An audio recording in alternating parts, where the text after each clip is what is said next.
Not even a day or two, but just a few hours into October is apparently long enough to come across the biggest games of the past few weeks. On mobiles though. The new month is here, and as always, the closer we get to the end of the year, the more crazy it gets. There's a top 15 best newly released games you can pick up for your Android and iOS devices right now.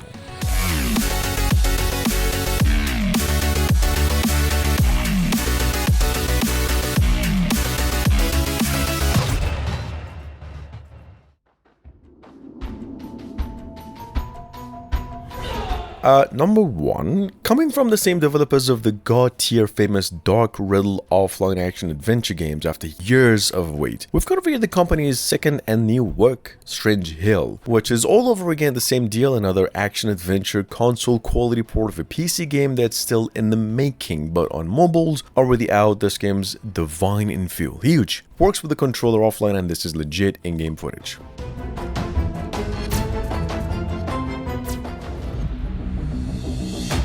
Available on the Google Play only since last month. Available now globally as of yesterday. At number 2 we have Spider Fighting. It's an open world hero based adventure like rope hero games, but it's more of a action oriented, a tad bigger in scale, and coming from a really well known developer. Game's downloaded over 1 million times since last month, free all the way, about 500 megabytes in total, and this is legit in-game footage. It's a big game.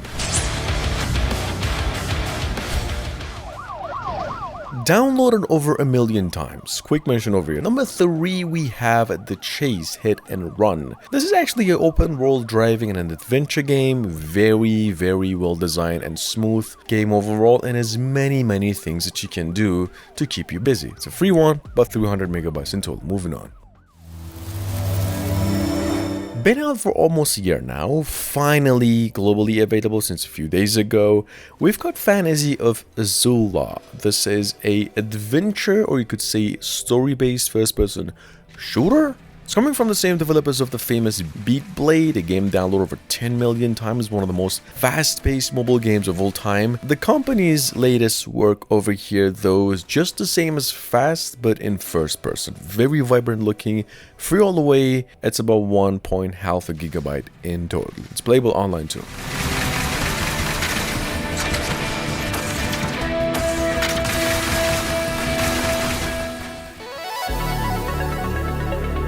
Rated a 5 out of 5, only 1,000 downloads. At number 5, we have a game quite similar to Thumper over here. Finally, a game like that, going by the name Super Dash. It's a obstacle-based, almost time crisis and reaction-based racing game that's coming as its developer's first work too. You can play this one too for free. It's about 200 megabytes in total, and this is how it looks.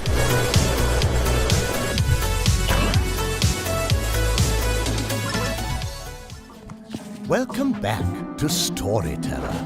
Number 6, from the famous folks Annapurna Interactive as a Netflix original, however, we've got over here something called Storyteller. Storyteller is actually a award-winning puzzle game about building stories.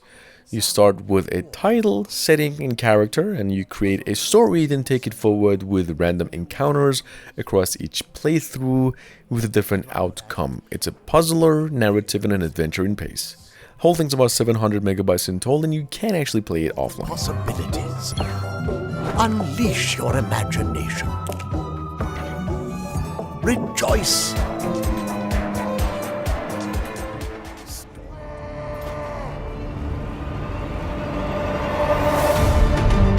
Number 7, it's one of the biggest cross-platform support mobile games of all time. I mean, not just this year or this month. Battlesmith is coming from the hard work of over 4 different developers, in addition to Riot Games, offering an experience somewhat close to Final Fantasy Tactics / Heroes of Might and Magic, whereas mixing RPG, strategy, and a lot of action. On top of a lengthy campaign, the whole thing's about 300 megabytes in total and playable all the way offline.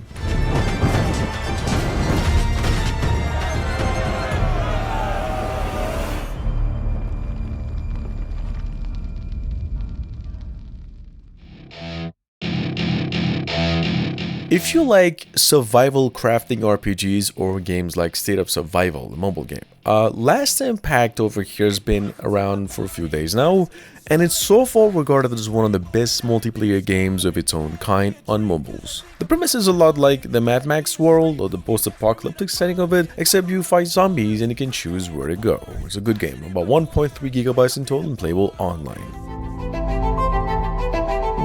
Number 9, we have Terra. This is a multiplayer open world survival crafting game where you can battle, farm with your friends and collect creatures around the world. It's basically Ragnarok Online, about you can farm, and the graphics are in 2.5 dimensional, quite nice. Very addicting if you ask me, about 1 gigabyte in total and of course playable only online. Available through a demo on the Google Play as of yesterday, number 10. I mean, the demo was on Steam, the game is available on the Google Play. We have a card RPG dungeon crawler as its label, a new take on roguelike deck building adventures that tests your strategy, decision making, and adaptability as you face turn-based battles. A game called Growther. There's over 200 cards in Growther, 50 different monsters it says, about 100 megabytes initially this game, and it's playable both online and offline. This is how it looks.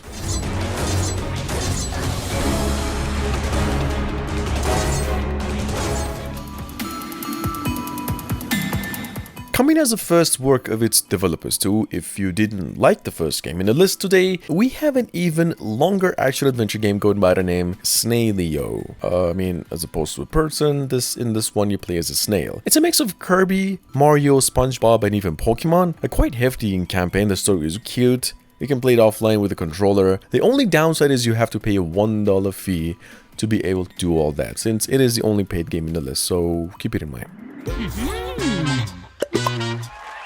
Awarded the #1 most downloaded, most played free-to-play board game of the month already, with over 1 million downloads and a 4.7 out of 5, we have at number 12, a Monopoly Go. This game is like pretty much anything you could want of a Monopoly game as its best, but held down by lots of ads and some under-rewarding gameplay, especially when you play against AIs. Anyway, it's a Monopoly, it's addicting, quite well designed, and really, really well executed too. It's got a little bit buggy lately, so other than that, it's a good game. Number 13, we have another MU game since a few days ago, going by the name Dragon Havoc, which is basically MU Online Classic preserved in a new server offering more rewards, classic dungeons, all upgraded and brought back, reimagined, with more detailed scenes, smoother gameplay, and some more. If you like action RPGs, MMORPG classics, MU is definitely a good start as it's the most rewarding game in the list today. The Mandana Islands, a realm of merfolk, embraced by the Azure Sea, and the very nation where the Valkyrie Marina grew. With almost 1 million downloads and a 4.7 out of 5 in rating, we have Omniheroes. This is one of the most well-received AFK idle RPGs, and you can see why. I mean, it offers legit the best looking this particular genre has to offer. Anyway, it's basically without breaking any guidelines and making Viking super warrior angels, who used to be called Valkyries, heroes that you can pick and progress and dress. Great game, huge in content, but 600 megabytes in total and free all the way. Play it, it's a good game.